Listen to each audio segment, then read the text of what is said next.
Hello, Shemai. How are you doing? Shemai, I feel like I'm doing my Welsh video here. If you haven't seen that or what I'm talking about, you can go to Pure West Radio on YouTube and you'll see that I've been doing some Welsh vlogging because I'm learning Welsh at the moment. I've realised that I am double I accept today, NHS, and this lovely zip down as well. And I got my cup of tea, vintage cup of tea. I'm a diehard. And I hope that you're doing really well on this Monday. I'm a little bit late coming live because I was holding out and holding out for the potential of Abigail being able to join us. But Abigail cannot join us. She is in training. But that's not going to stop me going live anyway and saying hello.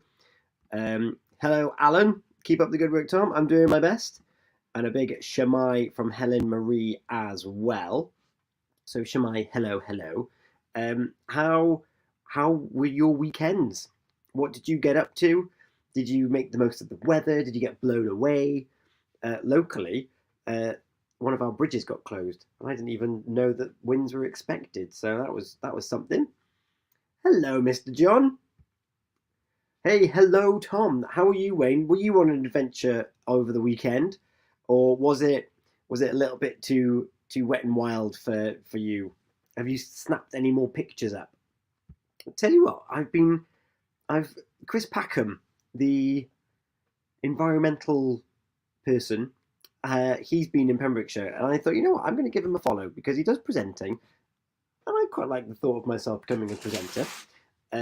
So I was like, I'm going to give his social media pages a follow, and I thought of you, Wayne, and I didn't tag you in it. I don't know why, but he's been doing infrared photography. And what a difference that makes on your images and whatnot. And also very similar to you, Wayne, he's done some very minimalistic photographs as well. And he had two herons that were kind of looking at each other, and they were amazing, really glassy white. He had changed all the background, and really, really, really impressed. I had no idea of his aptitude to photography, but fair play, he was a great one. And Wayne, as you say yourself, an excellent photographer. I was blown away. So that's Chris Packham, for those who want to know. You recognise him because has he done Country File? I'm sure he's done Country File. He does all of that stuff. And yeah, he was in Pembrokeshire fairly recently, filming something. And yeah, fantastic photographer. And yeah, these infrared ones were like amazing because you get extra details. It's kind of monochrome as well. So you've got your bright whites where there's heat, and you've got your darkness as well where it's a little bit cooler and a bit colder. So that was something new I discovered. Oh, he's also very critical of any substandard photos. What, of his own or of other people's? Does he trawl the internet being that substandard? That substandard? I hope not. I hope that he's a bit kinder than that. But when you've got that eye for finding pictures and you see something that's not quite right, you're going to think, you could have done a bit more with that, couldn't you? It reminds me actually of Gordon Ramsay on Twitter. You can rate my plate, where people put these concoctions of food together and tag Gordon Ramsay in it and say rate my plate. And I'll be honest, most of them don't look like they're edible. They're not. The most recent one I saw was of a chicken leg, and you could essentially see through it. It hadn't been cooked properly. And they were like, I'm like, they were proud of it. They made good, like they thought they made good food, but it might make them really ill. So that's my concern there anyway, with people that do things like that. Over the weekend, wait, just finishing up with Chris Packham. No, not trawling on the internet, which is good, but on photos submitted on his programs. Could you imagine, like, back in the day, you submit a picture to Blue Peter and you think, oh my God, my picture's on the telly. And you get a presenter being like, well, that's rubbish. What are you thinking? Wasting my time looking at your photography skills. Not interested. Does put a smile on my face. But here's your badge anyway, being thrown at them as they walk out of the warehouse. Lou! How are you doing, Lou? And how did it go last week? I don't want to say too much, but you did kind of announce it live last week, and you've been on my mind ever since. And I hope that regardless of the outcome, that you put your best foot forward and that you enjoyed the experience and that you've maybe learned from the experience. That's kind of where I'm at, and I hope that it went really well. Um, oh, well, I'm glad that the interview went like great. Not just interview went good. No, interview went great. But I haven't heard back yet. Well, my fingers are well and truly crossed, just like the old lotto symbol. Could be you. So, everyone, cross your fingers and send Lou all of the good vibes, because I want to know what new job she's going to get when she inevitably hears back that she's got this job. So, fingers well and truly crossed. There is going to be a bit of a theme of what I'm going to be talking about during today. For those that are just joining, Abigail can't join us because she's training, and I've been training my mind with this book, which I know you wouldn't necessarily expect because it's Will Smith. But for those of you who are long-time watchers, you will know I fudging love Will Smith. Absolutely love him. And this book, I've only started reading it. I had it for Christmas. I only started reading it just before the weekend, I think. Maybe a bit longer ago. And I'm up to chapter 5. And I read quite a few other bits and pieces as well at the same time. And the next chapter is called Hope. And I'm going to be talking about this just a little bit later on, and what I've learned so far from one of my most favourite humans on this planet. But first, I want to talk to you about some other humans on this planet that I'd never met before, but I ended up spending my Saturday with, because it was lovely. So Gina from the Breakfast Show, she couldn't do a karaoke, and I was like, well, I'm not doing anything, completely forgetting that rugby was on, even though I had it in my calendar. Talking of which, well done, Lou. I don't know if you follow the egg-shaped ball, but they did a good one. So I missed the Ireland v Wales game, but it sounds like I didn't miss much. But I had a brilliant experience anyway, because I was covering for a karaoke. And it was awesome. It was so lovely. It was a 15-year-old birthday party, and it was covered all ages. And the birthday boy, he likes singing at home, so it was a bit of a risk actually from mum, where she was like, no, we're going to have karaoke, and it's going to be 3 hours worth of karaoke. So I was there setting up all the kit, and I was like, I've never done this before. I had like 3 or 4 videos from Gina showing me what to do. Set it up, got going, and it was like, oh, everything's working. This is good. At one point, though, I did unplug. I stood on the cable and unplugged it, and I was like, why is everything stopped? And it's because I stood on the cable. Whoops. But anyway, these people started turning up. They were all arriving early because apparently the invite said 12 o'clock, not 1 o'clock. So they were all there whilst we were setting up. And it was so lovely. Before we'd even got started, I pressed play on playing some songs, and there was like 3 or 4 of them straight away. Can we have this? Can we have this? And like, these are people. One major plot point that I've missed out is that these are, or most of them were typically people that had additional needs. And it was so lovely. Like, we had these little cards so they could write their name and thing down, but they couldn't read or write. So they were coming up to the booth and be like, oh, can we have this one? Can we have this one? And you know what?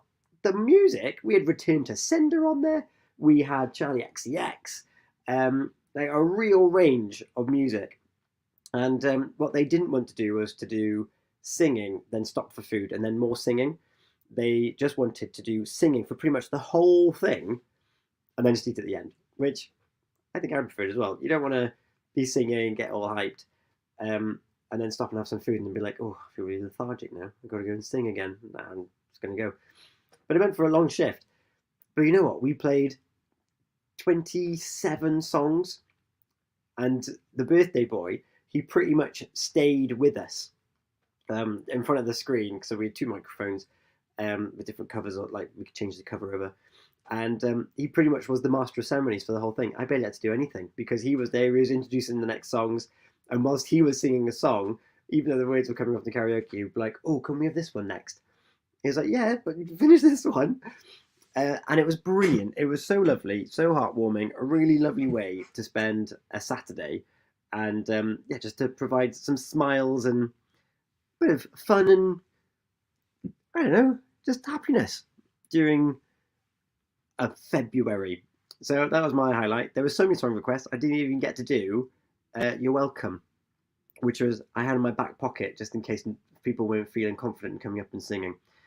So I really thoroughly enjoyed it, and yeah, thanks to Helen, because my hearing is awful as soon as there's any background noise, really bad. So they were coming up trying to talk to me, and I was like, "I'm so sorry, I can't hear you. What was that? What's that?" And they just couldn't do it. And of course, they couldn't write down what they wanted either. So I was like, "Helen, do you mind listening?" So we were having to swap over and stuff. And yeah, got to use a brand new DJ kit that I've never used before. Got to use a karaoke software that I'd never used before, and also some DJ stuff that I'd never used before. And it was great. The mother didn't even think that it had anything to do with the fact that that was my first ever time doing it. So really, really thoroughly enjoyed that entire experience. I'm just kind of throwing yourself in there and being like, let's just give it a go. And got sausage and chips at the end as well. There's some spare food and some cupcakes, which I've just eaten. I had a vanilla and jam cupcake, which I had on the day, and I've just had a chocolate cupcake because they didn't have a cake. They had little cupcakes, and I was like, yes, please. Hello there, Hannah McKim. How are you? Hannah has got something really cool happening on her. I don't know if it's on her page or on her Instagram. It's everywhere. I've seen it mostly on Instagram because that's where I just scroll like this, and then I go, "Oh, this looks nice." Hannah, you're gonna have to remind me of what it's called because it's more than just a box. But it's brilliant, and I love it. And you can gift them, or you can have them for yourself, and they're full of wonderful little goodies. So Hannah, put the name in the comments, and I'll put it up on the screen so people can find you. Hannah McKim Coaching is what you're looking for, and which, in fact, coaching is kind of a lovely little segue into what I want to talk to you about. So if you're just joining me, this book was gifted to me for Christmas. I finally got there, and Hannah McKim is saying it's a self-love club care box. Oh yes, and you need to go and have a look at what is in that offer. And just like she could read my mind, hannahmckim.com/self-love club. They're lovely. They're really, really lovely. If you think of Christ amount, you're very welcome. If you think of Cancer Pal, we've had Cancer Pal on the show before, back when we were doing Welcome Wednesdays and stuff. They had little care boxes for people undergoing cancer treatment. Shout out to Georgia, who is a month cancer free as well. And she did these little care boxes where people, I don't know what to do for people affected by cancer. And so she developed these Cancer Pal boxes. Well, Hannah has made a self-love club care box. And it's great. There's like some nice socks in there. I think there's an eye mask in there. There's some bath salts, I think, in there. Just generally a really wonderful time to have a great time with yourself, where you can woosah and just enjoy. And a little bit more. And yes, it's about spreading love beyond the box, as it supports lots of good causes across the UK as well. So what is there not to love about the Self-Love Club box? So go and have a look. Check it out. I'm going to put the link up there again. hannahmckim.com/self-love club. You're very welcome. Back to this book. Will Smith, one of my favourite humans in the whole wide world universe, and I should know about the universe because I'm watching all the Marvel films at the moment. He penned this book with, who did he write it with again? He wrote it with Mark Manson, is that his name?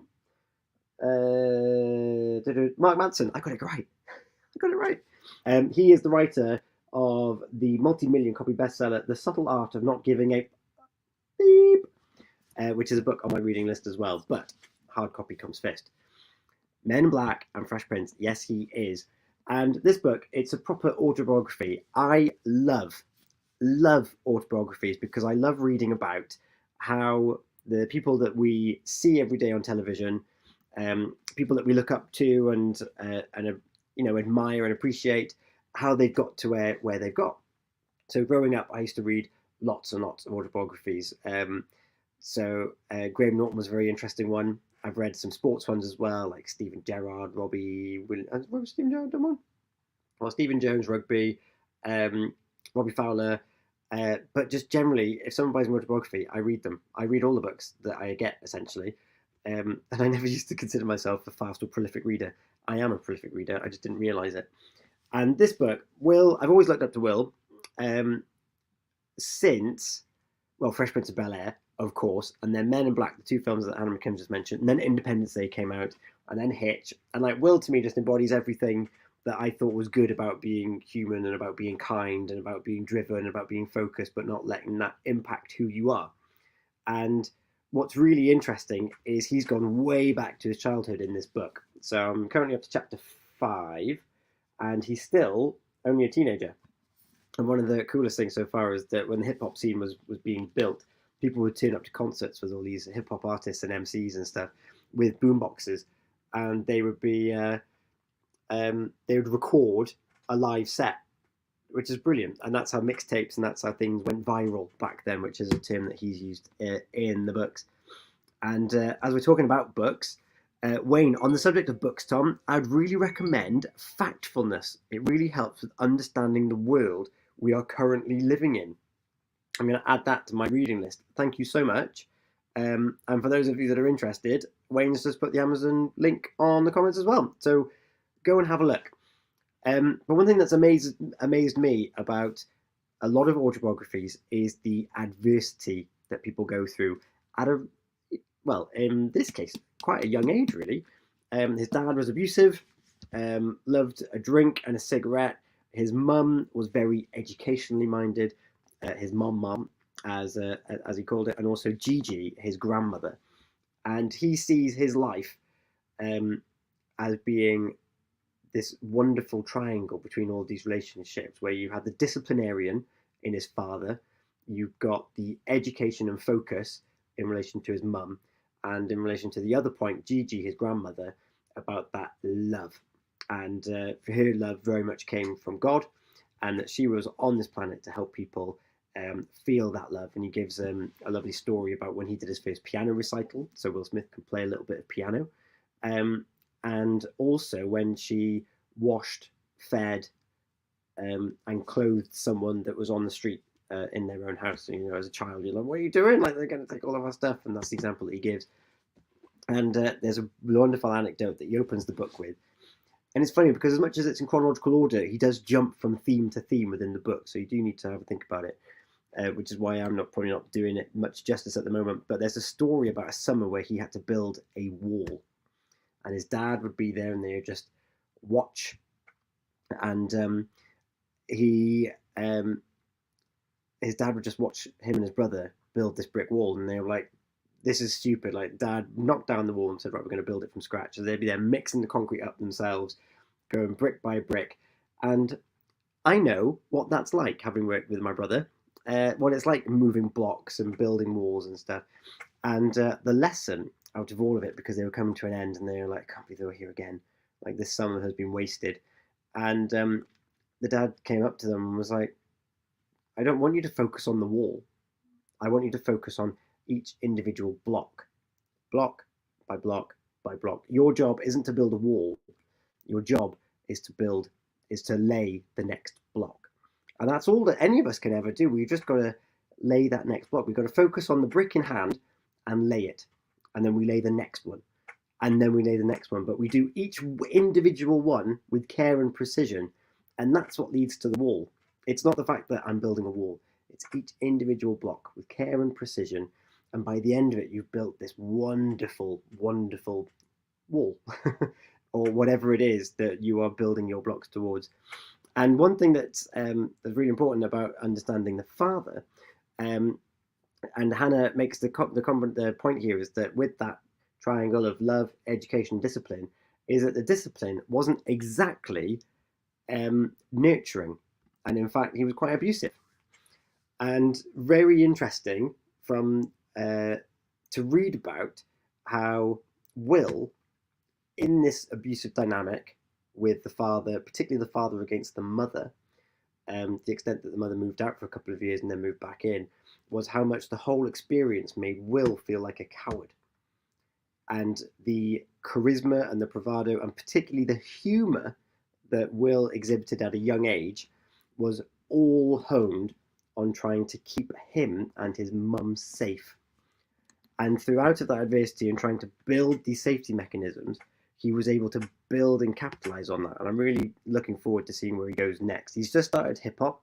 He started doing rap battles, and apparently, because of his humor and because he'd been like building loads and loads of notebooks on how he could hone these rhymes and these raps over these dance breaks, that's what led Will to become the Fresh Prince of. Well, he was just a Fresh Prince at first, wasn't he? He hasn't met Jazzy Jeff yet, but it all came about through that feeling of wanting to feel safe. And yet, none of this would have happened if it wasn't for another outside influence. So you've got Gigi, you've got mum and dad, so you've got love, you've got education, you've got discipline, but it wasn't until a cousin came over and introduced Will to this world of hip hop and music and kind of a different way of thinking outside of the street that Will started actually going and fronting up with these rap battles and using humor as his tool, because that's what he'd been honed to do in his homestead. So you might be thinking, well, what have I learned over these years, and what was I like as a child? Will's imagination apparently was wild. He had an imaginary friend called Magica, and he remembers the day that went, and that was one of the days that his father had struck his mum, and he was like, "You're a coward." But he was able to use those experiences so far, in the 4 chapters I've read so far, to hone and develop a talent that kept him safe, both in his house, in his black neighborhood, and in the Catholic school that he went to, which he eventually left and went back to the black school in Philly, and how he was able to really attune into what the different audiences were after. So have a think about who you are, what your interests were, and how you were brought up, and think about, is there any, not necessarily innate because it was taught, but things that you've leaned towards, that you've used as a safety mechanism, and is it now about time that you stop using them for safety and start thinking about them as something that can blossom and build and grow?